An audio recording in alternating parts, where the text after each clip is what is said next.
নবম শ্রেণীর প্রিয় ছাত্রছাত্রীদের সহজ সমাধান টিউটোরিয়ালে স্বাগত জানাই। আজ আমি তোমাদের রায় ও মার্টিনের প্রশ্নবিচিত্রা থেকে দ্বিতীয় পর্যায়ক্রমিক মূল্যায়নে 3 নম্বর এবং 4 নম্বর স্কুলের প্রশ্নগুলি সহজ সমাধান করে দিচ্ছি। তোমরা দেখে নাও 3 নম্বর স্কুলটি দেখো। 3 নম্বর স্কুলে প্রথম প্রশ্নটি দেখে নাও, ন্যায্য অধিকার নীতি প্রয়োগের ফলে স্পেনের ক্ষমতায় অধিষ্ঠিত হওয়া রাজবংশ ছিল, উত্তর হয়ে যাবে বুর্বো বংশ। 2 নম্বর প্রশ্নটি দেখে নাও, দশম চার্লস গণ আন্দোলন ছত্রভঙ্গ করার জন্য পাঠিয়েছিলেন সেনাপতি, উত্তর হয়ে যাবে থিয়ার্সকে। 3 নম্বর প্রশ্নটি দেখো, ক্যাপিচুলেশন চুক্তি স্বাক্ষরিত হয়, উত্তর হয়ে যাবে 1774 খ্রিস্টাব্দে। 4 নম্বর প্রশ্নটি দেখে নাও, ইংল্যান্ডের শিল্প বিপ্লবকে শিল্প বিবর্তন বলা অনেক বেশি যুক্তিযুক্ত বলেছিলেন, উত্তর হয়ে যাবে কার্লটন। 5 নম্বর প্রশ্নটি দেখে নাও, বেলজিয়ামের প্রসম্বনার কারখানা তৈরি করেন, উত্তর হয়ে যাবে উইলিয়াম ককরেল। 6 নম্বর প্রশ্নটি দেখে নাও, ভারতের সঙ্গে ইংল্যান্ডের প্রথম টেলিযোগাযোগ গড়ে উঠেছিল, উত্তর হয়ে যাবে 1872 খ্রিস্টাব্দে। পরের প্রশ্নটি দেখে নাও, জাপানের অধিকৃত দ্বীপ ছিল, উত্তর হয়ে যাবে টনকিন। এরপরেই আছে দেখো, বলকান লিগ ভুক্ত দেশ ছিল না, উত্তর হয়ে যাবে অস্ট্রিয়া। এরপরে আছে দেখো, একটি বাক্যে উত্তর দাও। প্রথম প্রশ্নটি দেখে নাও, মেটার্নি কোন বিশ্ববিদ্যালয়ের ছাত্র ছিলেন, উত্তর হয়ে যাবে স্ট্রাসবার্গ বিশ্ববিদ্যালয়ের। পরের প্রশ্নটি দেখে নাও, লস্ট ফর লাইফ গ্রন্থের লেখক কে ছিলেন, উত্তর হয়ে যাবে ভিনসেন্ট ভ্যান বার্গের। 3 নম্বর প্রশ্নটি দেখে নাও, RSDWP এই মার্ক্সীয় সাম্যবাদী দলের মুখপাত্রের নাম কি, উত্তর হয়ে যাবে লেনিন। এরপরেই আছে দেখো, সত্য মিথ্যা নির্বাচন করো। ট্রফো ঘোষণার দ্বারা স্থির হয় বিপ্লব দেখা না দিলে স্থিতাবস্থা নীতি প্রয়োগ করা হবে, কথাটি সত্য। 2 নম্বর প্রশ্নটি দেখে নাও, সর্বহারা শ্রেণীর গণতন্ত্র শ্রেণী সংগ্রামের অবসান ঘটাবে, কথাটি ভুল।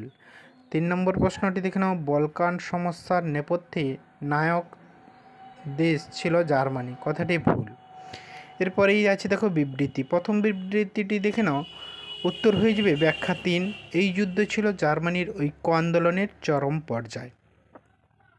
এরপর 3 নম্বর বিবৃতিটি দেখো, আমেরিকা চীনে মুক্তদার নীতি গ্রহণ করেন, উত্তর হয়ে যাবে ব্যাখ্যা 2, সকল বিদেশির চীনে বাণিজ্যিক সুবিধা প্রদানের জন্য।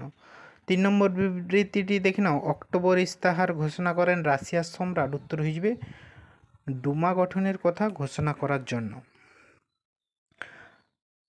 আর তোমরা যারা এই চ্যানেলটি সাবস্ক্রাইব করোনি, সাবস্ক্রাইব করে পাশে থাকা বেল আইকনটি প্রেস করে রাখো।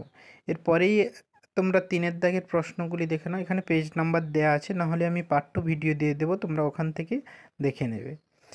এরপরে 4 নম্বর স্কুলটি দেখে নাও। 4 নম্বর স্কুলের প্রথম প্রশ্নটি দেখো, ভিয়েনা বন্দোবস্তকে একটি ন্যায়সঙ্গত ও রাষ্ট্রনীতিমূলক ব্যবস্থা বলেছেন, উত্তর হয়ে যাবে ডেভিড টমসন। 2 নম্বর প্রশ্নটি দেখে নাও, রিসার্জিমেন্টো পত্রিকার সম্পাদক ছিলেন, উত্তর হয়ে যাবে ক্যাভুর। 3 নম্বর প্রশ্নটি দেখে নাও, দ্বিতীয় আলেকজান্ডার ভূমিদাস প্রথা উচ্ছেদের জন্য মুক্তির আইন ঘোষণা করেন 1861 খ্রিস্টাব্দে, উত্তর হয়ে যাবে 19 ফেব্রুয়ারি। 4 নম্বর প্রশ্নটি দেখো, সেফটি ল্যাম্প আবিষ্কার করেন, উত্তর হয়ে যাবে হামফ্রে ডেভি। এরপরেই আছে দেখো, নানকিংয়ের সন্ধি স্বাক্ষরিত হয়, উত্তর হয়ে যাবে 1842 খ্রিস্টাব্দে। এরপরেই আছে দেখো, কমিউনিস্ট ইস্তাহার রচনা করেন, উত্তর হয়ে যাবে মার্কস এঙ্গেল। পরের প্রশ্নটি দেখে নাও, রাশিয়ার জনপ্রতিনিধি সভা হলো, উত্তর হয়ে যাবে ডুমা। এরপরেই আছে দেখো, 1929-এর মহামন্দা শুরু হয়েছিল, উত্তর হয়ে যাবে জার্মানিতে। এরপরেই আছে দেখো, মুসোলিনি উপাধি ছিল, উত্তর হয়ে যাবে ইল দুচে। 10 নম্বর প্রশ্নটি দেখে নাও, প্রথম জার উপাধি গ্রহণ করেন, উত্তর হয়ে যাবে চতুর্থ আইভান। এরপরে আছে দেখো, একটি বাক্যে উত্তর দাও। প্রথম প্রশ্নটি দেখে নাও, উত্তর হয়ে যাবে 1917 খ্রিস্টাব্দে রবীন্দ্রনাথ ঠাকুর। 2 নম্বর প্রশ্নটি দেখে নাও, ত্রিশক্তি আঁতাত কত খ্রিস্টাব্দে গঠিত হয়, উত্তর হয়ে যাবে 1907 খ্রিস্টাব্দে। এরপরেই আছে দেখো বিবৃতি।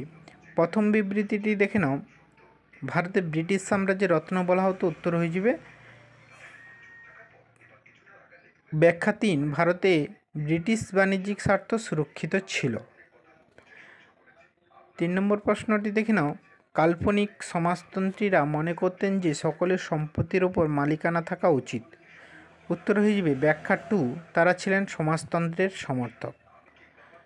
ধন্যবাদ সবাইকে। আর তোমরা যারা এই চ্যানেলটি সাবস্ক্রাইব করোনি, সাবস্ক্রাইব করে পাশে থাকা বেল আইকনটি প্রেস করে রাখো। আর যারা আগের ভিডিওগুলি দেখোনি, প্লে লিস্টে গিয়ে আগের ভিডিওগুলি দেখে নেবে। এবং যে 2 নম্বর, 4 নম্বর এবং 8 নম্বরের প্রশ্নগুলি বাকি থাকছে সেগুলি আমি পার্ট 2 ভিডিওতে দিয়ে দেব।